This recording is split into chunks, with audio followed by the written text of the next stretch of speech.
Hey everybody, welcome to Always Bored, Never Boring. Today's video is sponsored by Archon Studio, the company responsible for the Dungeons and Lasers terrain that I've been featuring on the channel recently. It's fair to say I've been impressed with Archon Studio's products, and as a result I have agreed to collaborate with them as they launch a new crowdfunding campaign on Gamefound for a new series of products called Dungeons and Lasers Encounters.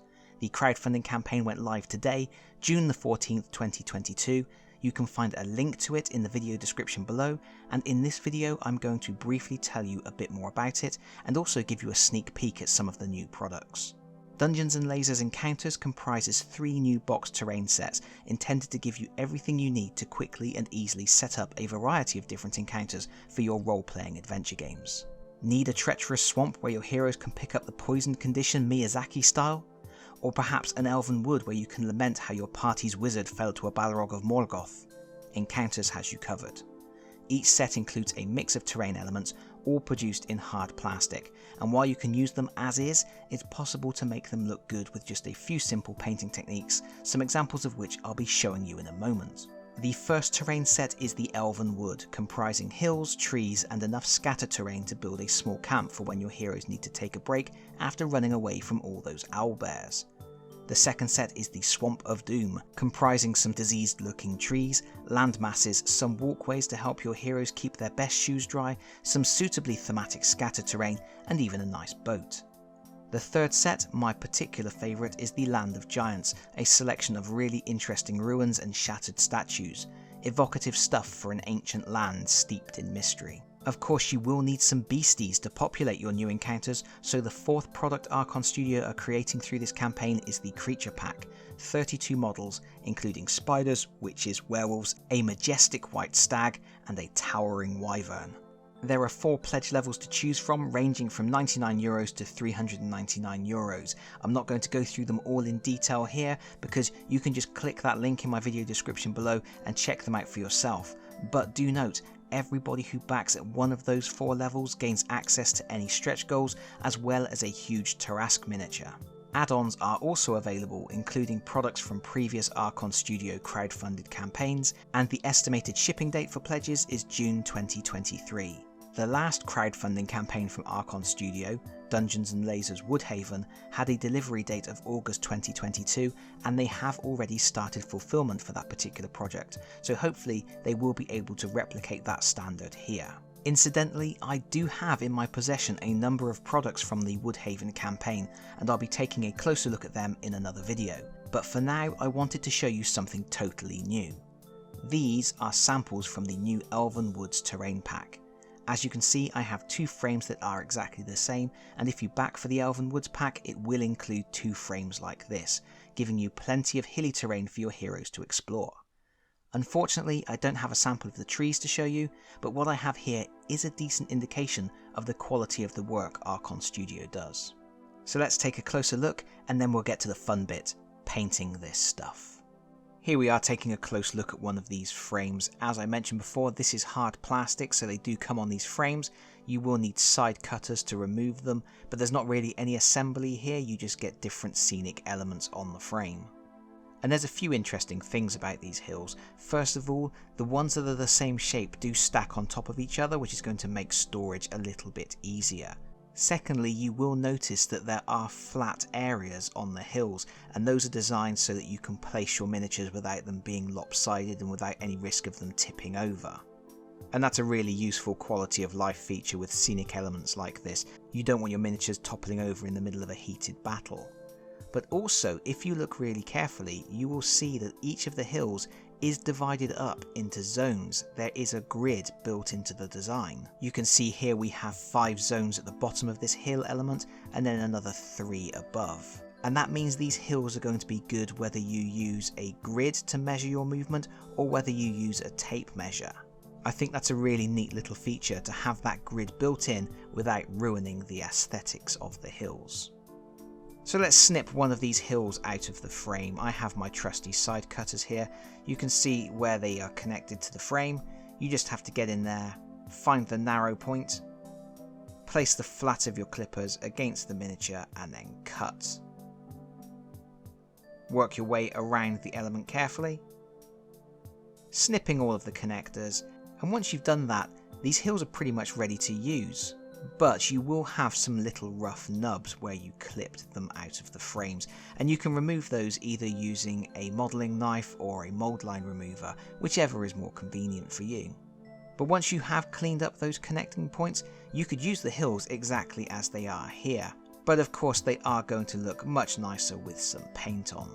And no dungeon masters want to spend all of their time painting terrain, so I'm going to look at two really quick methods to get colour on these miniatures so they look good on the tabletop, but they aren't going to take ages to do. For the first example, I have started by spray undercoating the miniature with Chaos Black. And we're going to use a method here to paint this hill which is very similar to the method I used to paint the Dungeons and Lasers dwarf mine. That means we're pretty much using overbrushing and dry brushing techniques to make sure we get this done quickly. With the undercoat dry, I'm going to start with Steel Legion Drab. And I'm doing an overbrush here, which means I'm putting quite a bit of paint on the brush, but not as much as I would if I was doing some traditional painting, and then I'm whipping the brush over the top of the details of the miniature. It's going to colour everything except for the deepest recesses, so we're going to make all of the big details pop, but we're still going to leave Chaos Black in all of the cracks and crevices. And once you've done that, these hills already start to look much better. And in fact, if you were in a hurry, you could leave it like that and it already looks decent. But we're going to do a little bit more. Next up, we are going to get some Agrax Earthshade, and we're going to apply this to all of the tree stumps, all of the wood areas. That's going to enrich the woody colour, and it's also going to provide more recess shading to enhance all of the details. In addition to applying the Agrax Earthshade to the trees, we're also going to apply it to everywhere where there is grass and flowers. And if you want to, you can also apply it as a recess shade to all of the cracks around the large rocks. It depends how much effort you want to put into this, but I think it is worth enhancing all of those details as much as possible. And it doesn't take a huge amount of time. Once that's dry, we are switching to Xandri Dust. And now we are going to do a dry brush. So we're putting paint on the brush and then we are removing most of that paint, and then we are flicking the brush across the details of the miniature, and this is going to go over everything. And it's going to pick out the edges of the rocks, it's going to pick out all of the nice detailing on the tree trunks and plants.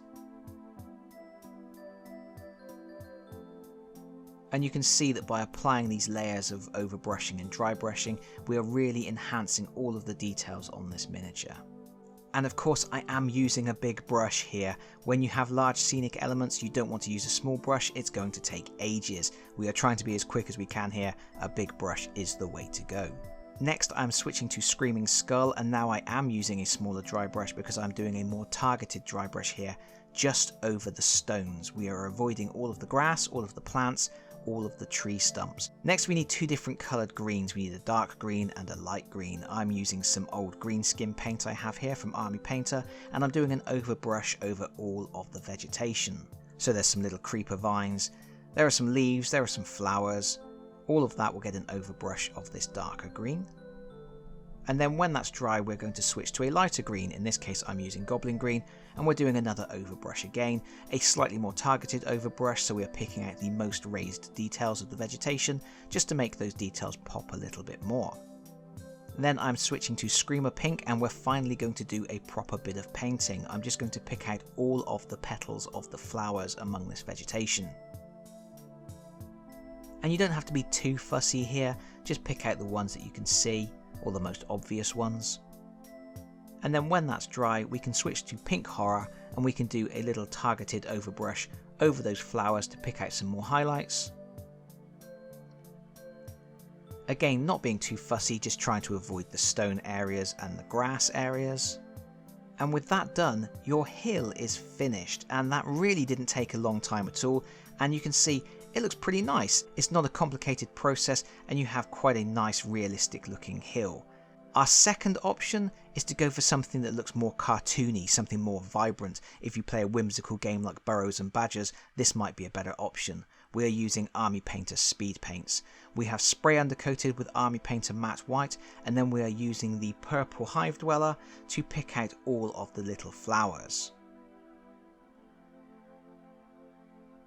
And you can immediately see we're going to have colours here that are much more vibrant than the first option we used. Once we've done the flowers, we are switching to orc skin and we are going to paint all of the vegetation. So we are painting all around the flowers, all of the little vines and creepers. And orc skin really isn't a realistic grass looking colour, but as I said, this is quite a cartoony look for the hills, so if you play a game that is a little bit more whimsical and you want something a little bit brighter, this can look good. Then we're switching to dark wood and we're going to apply this to the tree trunks, obviously. And we just need to be a little bit careful to avoid areas of vegetation that we've already painted. If you get any over the white areas of the rock, you can use some Army Painter matte white just to tidy that up afterwards. But it's better, if possible, to avoid overspill as much as you can. And then we're switching to Gravelord Grey and we're going to apply this over, funnily enough, all of the rocks. This is going to take quite a lot of the speed paint. It could become quite a costly endeavour if you have a lot of hills to paint. But as you can see, we're just going to apply this over everything that is left. Any white areas remaining will get the Gravelord Grey treatment.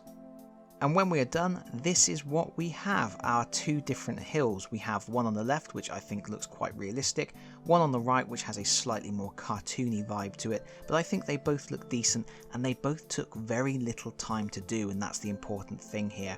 With minimal effort, I think these are going to look good on the tabletop. And of course, not only will they look pretty, they will provide realistic environments for your heroes to explore. And as I mentioned before, there are flat surfaces on these hills where you can place your miniatures. I can illustrate that here with some miniatures from my D&D collection. These are all on 25mm bases and you can see they sit there quite happily. And in fact, there's plenty of room on these hills. You can really cram in your miniatures, as I have illustrated here. We have 10 miniatures all sitting up on top of the one hill. But there we go, there's a quick look at a sample of some of the terrain that Archon Studio are making for their Dungeons & Lasers Encounters crowdfunding campaign, which is running right now.